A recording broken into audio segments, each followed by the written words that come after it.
Boker Or, Boker Menoucha, les filles, hein, j'espère que vous allez bien.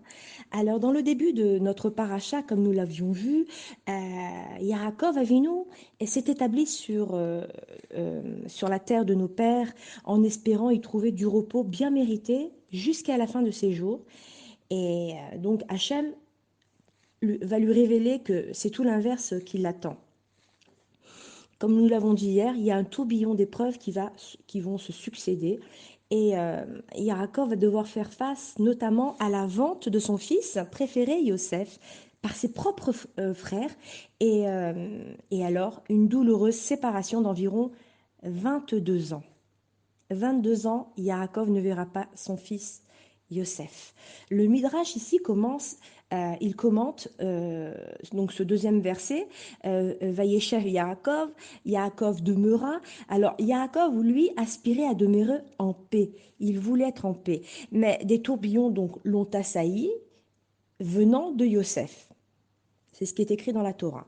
Donc les justes ici rêvent de vivre dans la chalva, dans la tranquillité, mais Hachem leur réplique pourquoi les tzadikim ne se contentent pas de ce qui leur est réservé dans le monde à venir et veulent aussi jouir de la paix dans ce monde-ci.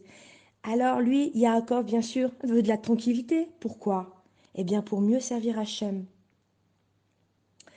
Eh bien, nous savons, nous, que pour étudier la Torah, nous avons besoin, nous devons nous retrouver dans des conditions, dans les meilleures, on va dire, des dispositions pour comprendre la sagesse infinie qu'Hachem a mis en nous. Et par conséquent, nous devons manger, nous devons dormir, nous devons être sereines également pour pouvoir euh, nous adonner de toutes nos forces à cette sainte tâche, bien sûr, qui est de rechercher Hachem, de parler avec Hachem et de faire de notre meilleur, de notre mieux pour nous rapprocher d'être en écoute avec Hachem. Or, nous savons que lorsque Yaakov Avinu a demandé la quiétude qui est la shalva, la paix, ce n'est pas parce que c'est pas par chas shalom pour des biens, pour jouir des biens matériels, mais c'est pour pouvoir justement s'adonner après toutes les épreuves traversées à une étude approfondie de la Torah, comme il avait pu le faire durant 14 ans dans la yeshiva de Shem et Ever. Alors, quelle est la différence entre la menoucha qui veut dire du repos, et la shalva qui veut dire de la paix? Alors, il existe une différence fondamentale entre la shalva qu'avait demandé Yaakov et la menoucha. La shalva, c'est une vie sans épreuve. Et nous n'avons pas le droit de demander à Hachem toute notre vie d'être épargnée, puisque la vie c'est un test, comme nous le dit le Ramchal. Le but, en tout cas, c'est de faire des bons choix devant chaque épreuve, et devant chaque épreuve à laquelle nous sommes confrontés. Pourquoi? Pour pouvoir faire la volonté d'Hachem dans toutes les circonstances, dans toutes les épreuves qu'il nous envoie. Nous allons faire il vaut des doutes, nous allons parler avec lui, nous allons étudier les midotes, nos comportements, nous allons tout faire justement pour faire la volonté d'Hachem. Et ceci étant, il est également euh, défendu, bien sûr, de demander à Hachem de nous mettre à l'épreuve aussi.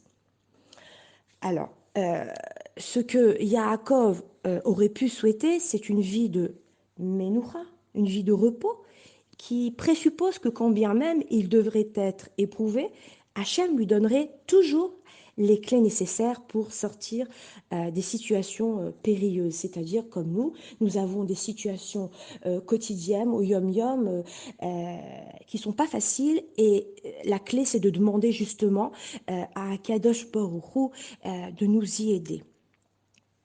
Donc la Torah nous enseigne ici le sens de l'existence. Le sens de l'existence, c'est quoi? C'est de lutter et de surmonter toutes les épreuves qui vont nous rendre méritantes. Nous devons également demander à Hachem la menoucha qui est du repos, pour pouvoir justement le servir avec amour et constance. C'est pas un jour faire la tchila, lui parler à Hachem et faire toutes et demander de toutes nos forces de lui montrer que nous sommes proches de lui et que nous ne le quitterons jamais et le lendemain perdre nos forces. Non, non. On doit être, on va dire ça, on doit être constant dans notre avodat Hashem. Chaque jour est un nouveau jour, chaque jour nous avons de nouvelles forces et chaque jour nous devons nous souvenir qu'hier Hashem nous a aidés et qu'il continuera à nous aider. Par conséquent, quand nous rencontrons des problèmes de tout ordre, c'est-à-dire aussi bien dans la santé que pour, par exemple, des femmes qui sont stériles parce que bon, elles peuvent pas avoir d'enfants, pour des personnes qui malheureusement, Chazé Shalom, au niveau de la subsistance aussi, au niveau du Shlom Bayit, au niveau du Chinour, dans tous les niveaux en fait. Eh bien, nous devons nous adresser à Hachem. Nous devons adresser à Hachem notre prière et lui dire, s'il te plaît, Hachem, maître du monde, j'accepte avec amour l'épreuve, car je sais qu'elle est pour mon bien. Mais donne-moi les forces, s'il te plaît, de la surmonter pour pouvoir mieux te servir. Alors les filles, on a besoin de demander chaque jour des choses à Hachem. Pourquoi? Pourquoi? C'est pas pour un, un, un, un service personnel, non, c'est justement pour mieux servir Hachem, c'est pour mieux te servir Hachem, pour avoir les forces, les corottes, et ainsi on arrivera bien sûr à mieux te servir Hachem. Donc, nous aurons les meilleures chances d'être exaucés, car nous ne voulons pas fuir Hachem, mais au contraire, nous voulons vivre avec Hachem, alors qu'il nous éclaire toujours. Amen, Ken, Yehi, Ratson. À demain les filles.